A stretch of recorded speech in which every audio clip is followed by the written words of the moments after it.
സഞ്ജേട്ടാ, ഇന്ന് മുഴുവനെ ഓൺലൈനിലും മീഡിയയിലും ഒക്കെ ഈ വാർത്തയായിരുന്നു. കോളേജിൽ വെച്ച് അറ്റാക്ക് വന്നതിന് ശേഷം ഗോപാൽജി ആശുപത്രിയിലേക്ക് കൊണ്ടുവന്നത് ടിവിയിൽ കാണിച്ചു. കണ്ടറിയായിരുന്നു അഭിനയാണെന്ന്. പിന്നെ അത്രയും ടി വിക്കാരുടെ മുമ്പിൽ മുഖം രക്ഷിക്കണ്ടേ? അവര് ചോദിക്കുന്ന ചോദ്യങ്ങൾക്കൊന്നും ഡാഡിയുടെ കയ്യിൽ മറുപടി ഉണ്ടായിരുന്നില്ല. അപ്പൊ എല്ലാ രാഷ്ട്രീയക്കാരും ഇറക്കുന്ന നമ്പർ ഡാഡി ഇറക്കി. നെഞ്ചും പിടിച്ചോണ്ട് ഒരു ഒറ്റ വീഴ്ച. നീ ആശുപത്രിയിലേക്കൊന്ന് വരേണ്ടതായിരുന്നു. എല്ലാം നഷ്ടപ്പെട്ട് തോറ്റ അവസ്ഥയില് ഡാഡിയും ശാലിനിയും ഇരിക്കുന്നത് കാണാൻ നല്ല രസമായിരുന്നു. ഡാഡിയെ ശാലിനിയുടെ പ്രതിച്ഛായ കൂട്ടാൻ വേണ്ടി ഇറക്കിയ പ്ലാനായിരുന്നു ഈ ട്രസ്റ്റ്. ഇനിയിപ്പോ വീട്ടിൽ ഇൻകം ടാക്സ് ഓഫീസർമാര് കയറി നിരങ്ങും. കുറച്ചു കാലത്തേക്ക് കമ്പനിയുടെ ബാങ്ക് അക്കൗണ്ടുകളെല്ലാം സർക്കാർ ഉദ്യോഗസ്ഥന്മാരെ ഒന്ന് അരിച്ചു പിറക്കും. എന്തായാലും എല്ലാ കാര്യങ്ങളും നമ്മൾ വിചാരിച്ചതിനേക്കാൾ നല്ല ഭംഗിയായിട്ട് നടന്നു. അതിന് നമ്മൾ നന്ദി പറയേണ്ടതേ മഹിമയോടാ. ഓ, അവൾ ഇത്രയും കഴിവുള്ളവളാണെന്ന് എനിക്കറിയില്ലായിരുന്നു. അവള് നമ്മുടെ സഹായം വേണ്ടെന്ന് പറഞ്ഞപ്പോ ഞാൻ വിചാരിച്ചത് അവൾ അഹങ്കാരത്തിന് കയ്യും കാലും വെച്ച് വരുത്തിയാന്നാ. പക്ഷേ ഇപ്പൊ അവളോടൊരു ബഹുമാനമൊക്കെ തോന്നുന്നുണ്ട്. അവൾ ഒറ്റയ്ക്ക് പോലീസിനെയും ഗിരിയും സെക്യൂരിറ്റി ഒക്കെ വെട്ടിച്ച് ലക്ഷ്യം കണ്ടില്ലേ? അതിലൊന്നും വലിയ കാര്യമൊന്നുമില്ല. ചിലപ്പോ ഗിരിയായിട്ട് സംശയിക്കുന്നത് പോലെ മഞ്ജുവും കൂടി അറിഞ്ഞോണ്ടാണ് അവൾ ഇത് ചെയ്തതെങ്കിലോ? അപ്പൊ കാര്യങ്ങൾ എളുപ്പമായില്ലേ? മഞ്ജു അങ്ങനെ ചെയ്യുന്നു എനിക്ക് തോന്നുന്നില്ല. അവളെ ശരിക്കും മഹിമയെ തടയാൻ ശ്രമിച്ചിട്ടുണ്ട്. അവളെയും ശാലിനിയും കീഴ്പ്പെടുത്തിയിട്ടല്ലേ മഹിമ ലോക്കർ വരെ എത്തിയത്. അതുപോലെ അമ്മയുടെ കാര്യം പറഞ്ഞ് പേടിപ്പിച്ച് അവള് ഗിരിയെ അവിടുന്ന് ഒഴിവാക്കി. അവളുടെ ബുദ്ധി സമ്മതിച്ചു കൊടുത്തേ പറ്റൂ. അത്ര ബുദ്ധി ഉണ്ടായിരുന്നെങ്കിൽ അവൾ ആ കാശ് പുറത്തു കൊണ്ടുവരാനുള്ള വഴിയും കണ്ടേനെ. പക്ഷെ അവളെന്താ ചെയ്തത്? ഒരു ഭ്രാന്തിയെ പോലെ കാശ് മുഴുവൻ കത്തിച്ചു കളഞ്ഞു. ബോധമുള്ളവർ ചെയ്യുന്ന കാര്യമാണോ അത്?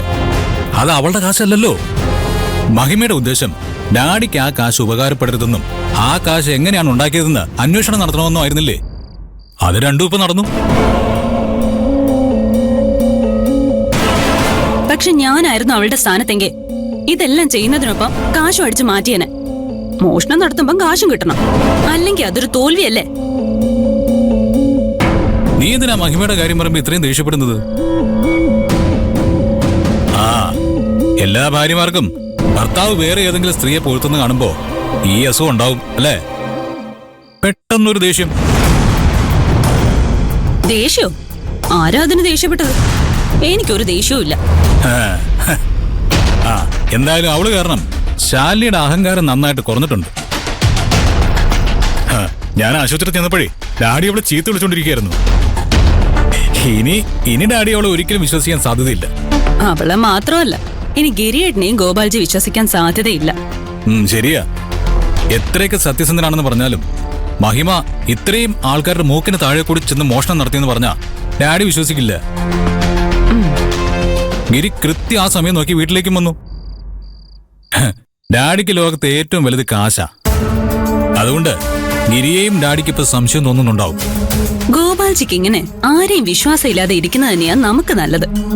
ഇപ്പൊ അദ്ദേഹം സഞ്ജുവേട്ടനെ മിസ് ചെയ്യുന്നുണ്ടാവും. പിന്നെ ഞാൻ ഡാഡിയെ കാണാൻ പോയപ്പോ എന്നെ കണ്ടതിന്റെ സന്തോഷമൊന്നും കാണിച്ചില്ല. വെറുതെ തിരിച്ചു ചെന്ന മാത്രം പോരാ സഞ്ജുവേട്ടാ. സഞ്ജുവേട്ടന്റെ കഴിവ് തെളിയിക്കുന്നത് പോലെ എന്തെങ്കിലും ചെയ്യണം. അപ്പൊ ഗോപാൽജി തന്നെ സഞ്ജുവേട്ടനെ വിളിക്കും. അതാ അന്തസ്. ശരിയാ, നീ പറഞ്ഞ പ്ലാൻ ഇപ്പൊ ഇറക്കാം. നമുക്ക് കരുക്കൾ നീക്കാൻ സമയമായി. ഇപ്പൊ ഇങ്ങനൊരു കേസൊക്കെ വന്ന് കമ്പനിയുടെ പേര് ആകെ പോയി കിടക്കുന്നതുകൊണ്ട് ഇൻവെസ്റ്റർമാരെല്ലാം ദേഷ്യത്തിലായിരിക്കും. സഞ്ജുവേട്ടൻ വിചാരിച്ചാലേ അവര് പേടിക്കുന്നതിനേക്കാൾ വലിയ പ്രശ്നങ്ങൾ കമ്പനിയിലുണ്ടെന്ന് വിശ്വസിപ്പിച്ചൂടെ? പിന്നെന്താ, അതൊക്കെ എളുപ്പമല്ലേ. ഞാൻ ഇപ്പൊ തന്നെ അവരെയൊക്കെ വിളിച്ച് കാര്യങ്ങൾ പറഞ്ഞ് മനസ്സിലാക്കാം.